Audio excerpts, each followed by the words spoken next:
Joining में भाजपा की तरफ से अलग अलग बयान आ रहे हैं। कह रहे हैं कि वो भाजपा के सदस्य नहीं है, कोई कह रहा है कि हमने रिजेक्ट कर दिया है।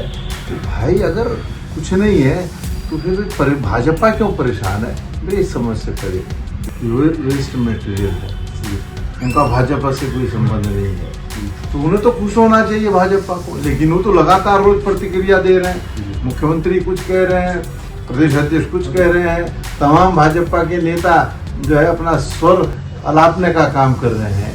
तो भाई क्यों तकलीफ हो रही है जब कुछ नहीं? तो 15 दिन के लिए जो है राजनीति के परिप्रेक्ष्य में कोई बात नहीं। इसका मतलब ये नहीं है कि उन्होंने राजनीति को अलविदा कहा है।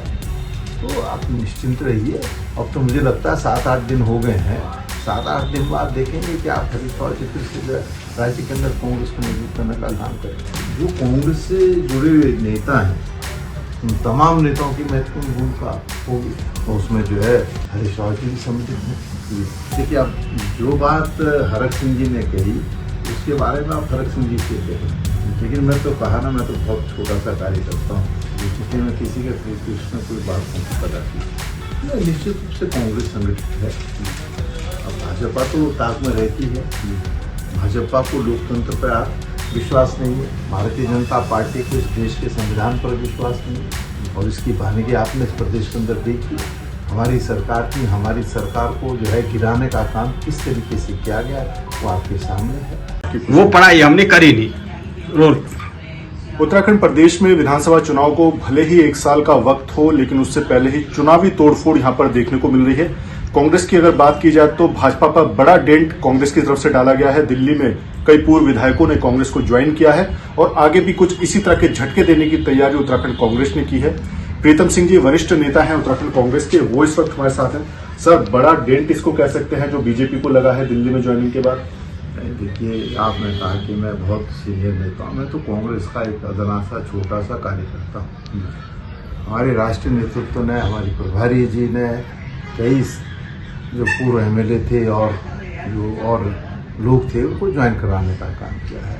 और मैं देख रहा हूँ कि इस ज्वाइनिंग में भाजपा की तरफ से अलग अलग बयान आ रहे हैं। कह रहे हैं कि वो भाजपा के सदस्य नहीं है, कोई कह रहा है कि हमने रिजेक्ट कर दिया है।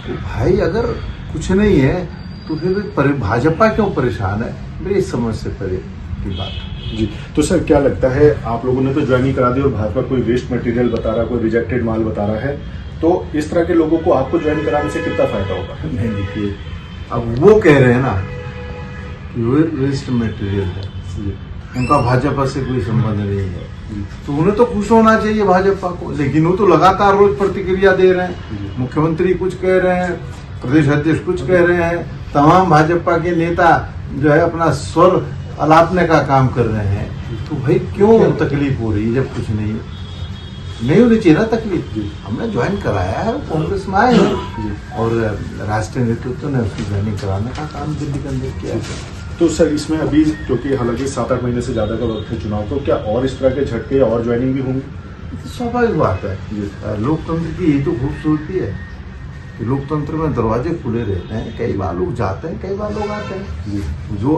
आने वाले होंगे हम दरवाजे बंद नहीं करेंगे उनके लिए। आप इसको खूबसूरती बता रहे हैं, लेकिन खुद इस तरह की जब बयानबाजी आती है बीजेपी की, अगर जिक्र कर लिया जाए, या आपके भी कई वरिष्ठ नेता इस तरह की बयानबाजी कर जाते हैं, तो फिर कैसे खूबसूरती है? नहीं, देखिए, मैंने खूबसूरती इस परिप्रेक्ष्य में नहीं कही, मैंने कहा लोकतंत्र की ये खूबसूरती कि इसमें कई बार लोग जो है आते हैं, कई बार लोग जाते हैं।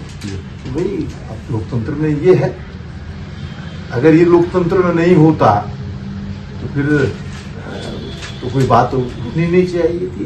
लोग आते हैं, जाते हैं जी। अच्छा सर, इसमें तमाम लोगों की ज्वाइनिंग हुई है, लेकिन आपके एक वरिष्ठ नेता हरीश रावत जी नाराज बताया जा रहा है कि संजय नेगी जो रामनगर के थे, उनकी ज्वाइनिंग नहीं हो पाई, इसके चलते बातचीत नहीं कर रहे हैं। तो क्या ये वाकई सच है या कुछ और कारण है? देखिए, हरीश रावत जी हमारे बहुत वरिष्ठतम नेता हैं।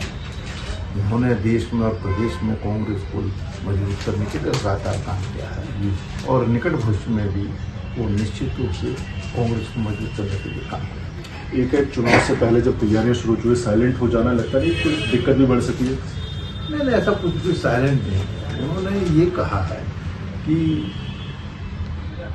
इतने लंबे अंतराल के बाद तो 15 दिन के लिए जो है राजनीति के परिप्रेक्ष्य में कोई बात नहीं। इसका मतलब ये नहीं है कि उन्होंने राजनीति को अलविदा कहा है। तो आप निश्चिंत रहिए। अब तो मुझे लगता है 7-8 दिन हो गए हैं। 7-8 दिन बाद देखेंगे कि आप हरीश रावत जी फिर से राज्य के अंदर कांग्रेस को मजबूत करने का काम करेंगे। सर 2027 के चुनाव में लगता है हरीश रावत की महत्वपूर्ण भूमिका होगी। नहीं, देखिए जो कांग्रेस से जुड़े हुए नेता हैं उन तमाम नेताओं की महत्वपूर्ण भूमिका होगी और उसमें जो है हरीश रावत जी भी सम्मिलित हैं।